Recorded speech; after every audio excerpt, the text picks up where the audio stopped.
दोस्तों इस बात को चेक कीजिए कि कहीं ऐसा तो नहीं कि आपको किसी को फॉलो करने की हैबिट हो रही है और इसके चलते आप किसी को भी फॉलो करते हो। मतलब आई मीन कोई भी अपना लॉजिक कुछ नहीं लगाते जस्ट बिकॉज कि कुछ और भी लोग उसको फॉलो करते हैं, आप भी उसको भेड़ चाल में शामिल हो जाते हैं। आप सोचिए तो सही कि वो बोल क्या रहा है।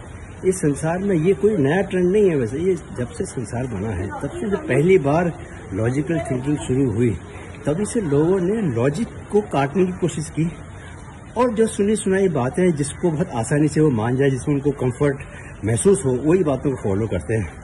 और इस चक्कर में वो दिन पर दिन रसातल में जाते जाते, रसातल बोले तो और नीचे जाते हैं। लाइफ जिंदगी ऊपर नहीं उठाती उन्हें और नीचे लेके जाती है, क्योंकि ये सब कुछ संसार जो है वो एक तरह से देखा जाए तो कहीं ना कहीं पर आपको एक तो ये है कि आपको किसी चीज़ पर फेथ है। बोलते हैं कि सर झुकाओगे तो पत्थर भी देवता हो जाएगा, वो बात बिल्कुल अलग है। लेकिन ऐसा नहीं, वो बात कोई समझाने के लिए कही गई है, वो आपको बताने के लिए कही गई कि भक्ति में, श्रद्धा में कितनी ताकत है। बट लॉजिक ये कहना कि भाई पृथ्वी चपटी है और जो ऐसा बोले ऐसा संसार में हुआ, जिसने पृथ्वी को चपटी बोला उसकी पूजा की गई, उसको ज्ञानी माना गया। जिसने पृथ्वी को अंडाकार बताया उसको सजा दी गई, जिसने सत्य को कहने की कोशिश की उसको जहर दे दिया गया।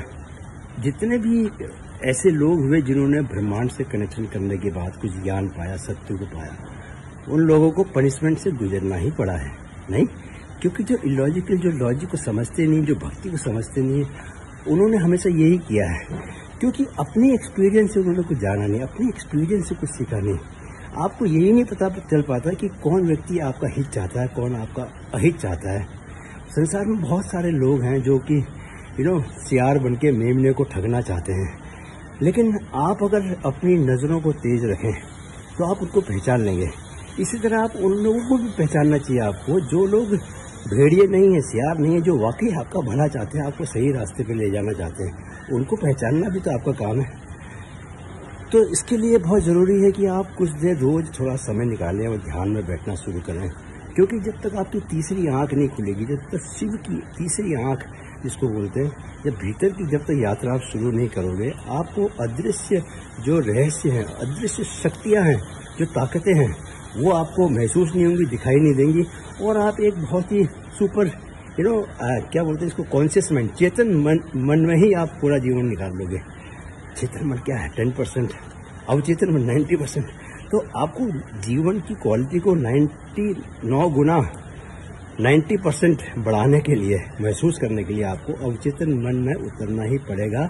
अवचेतन मन में उतरने के लिए रास्ता जो है वो तीसरी आँख है, जो शिव की तीसरी आँख। यहाँ ये इधर पे ध्यान लगाइए, पीनियल ग्लैंड को खोलिए और भीतर की यात्रा शुरू कीजिए, बाहर की माया को समझिए। Right, have a nice day. Mindfit channel देखने के लिए आपका धन्यवाद और दिल से आभार। माइंडफिट युवाओं में मानसिक जागरूकता के अपने लक्ष्य को लेकर कृत संकल्प है। इस मुहिम में हमारे मददगार बने। वीडियो अगर पसंद आया है तो इसे अपने दोस्तों के साथ जरूर शेयर करें।